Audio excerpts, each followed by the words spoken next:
जैसे राम दोस्तों 1915 के आसपास की गोरखपुर की एक ऐसी घटना हम आपको बताने जा रहे हैं जिसमें स्वयं राम जी चौकीदार बने। स्वयं राम जी को इस कलयुग में आना पड़ा अपने भक्त की मदद के लिए। जैसे राम दोस्तों मैं हूं आपका दोस्त उद्धव अग्निहोत्री। तो दोस्तों आज की इस कहानी को शुरू करते हैं। दोस्तों 1915 के आसपास की बात है। गोरखपुर की यहाँ एक घटना है जहाँ पर एक गाँव था और एक हनुमान मंदिर में एक बालक हमेशा रहा करते थे और उनके माता पिता नहीं थे, जिसके कारण मंदिर के जो पुजारी थे उन्होंने ही उनका लालन पालन किया और उनका नाम बजरंगी रख दिया था। वो जैसे जैसे बड़े हुए तो उनकी हाइट भी बड़ी थी और उनकी कदकाठी बड़ी होने के कारण वह बलिष्ठ और हष्टपुष्ट भी थे। उन्होंने गुस्ती भी सीखी थी और जिसके साथ वह गुस्ती लड़ते थे कभी हारते नहीं थे।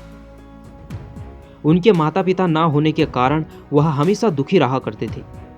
एक दिन गांव में संत महात्माओं की एक मंडली आई हुई थी और बजरंगी जी जब उनके पास गए तो वह रो रहे थे। संत महात्मा ने देखा कि ये तो रो रहा है।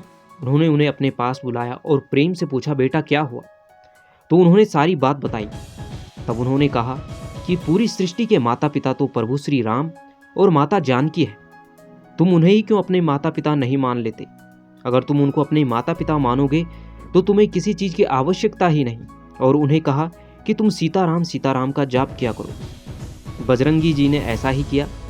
उन्हें यह बात इतनी पसंद आई कि वह मंदिर में बैठे रहते और दिन भर सीताराम का जाप किया करते थे। एक दिन एक जमींदार वहां से जा रहे थे तो उन्होंने देखा कि मंदिर के बाहर बजरंगी जी बैठे हुए। तो उन्होंने देखा कि ये बहुत ही कदकाठी में बड़े हैं, इनकी बॉडी सॉडी भी है। और उन्होंने उनको कहा कि आप ऐसा कीजिए, आप हमारे घर पे आइए और आप चौकीदारी का काम कीजिए और हम आपको सैलरी भी देंगे और आपके लिए एक रहने के लिए कमरा भी देंगे और आपको 2 वक्त की रोटी भी दे देंगे।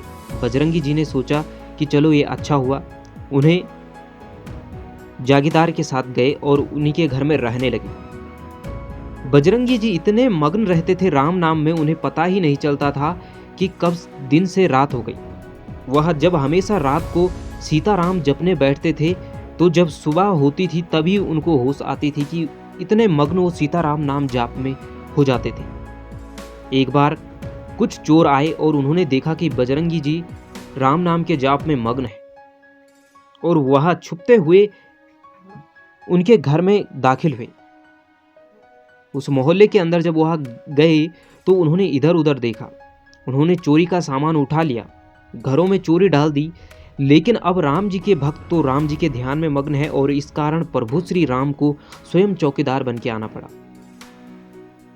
जैसे ही वह चोरी करने के लिए वो चारों चोर चोरी करके आगे निकले और भागने के लिए जिस रास्ते से आगे बढ़े वहां पर उन्होंने देखा बजरंगी जी हाथ में डंडा लिए हुए बड़ी कदकाठी के।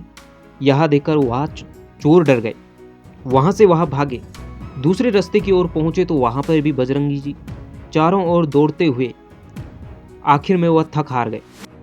जब उनकी लोगों की नज़र उन पर पड़ी तो लोगों ने उन्हें पकड़ लिया और उसके बाद लोगों ने उनसे कहा कि तुमने चोरी कर दी थी लेकिन तुम भागे क्यों नहीं?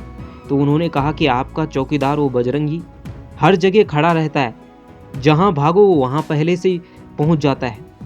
यह देखकर जब बजरंगी जी को बुलाया गया तो बजरंगी जी ने कहा, अरे मैं तो राम नाम के जाप में इतना मग्न रहता हूँ, रात के समय नाम जपता हूँ और सुबह तक मैं राम नाम में मग्न रहता हूँ। मुझे पता नहीं, मैं तो यहाँ नहीं था, मैं तो बाहर पे था।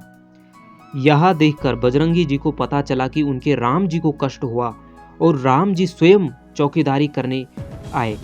बजरंगी जी फूट फूट कर रोने लगे और कहने लगे कि हे प्रभु, आपको मेरे कारण चौकीदार बनना पड़ा, और रोने लगे। यह देखकर जागीरदार बजरंगी के चरणों में गिर गया और जागीरदार ने बजरंगी से नाम दान लिया। उसके बाद बजरंगी जी ने यह नौकरी छोड़कर फिर उसी मंदिर में चले गए और प्रभु श्री राम के नाम में मग्न हो गए।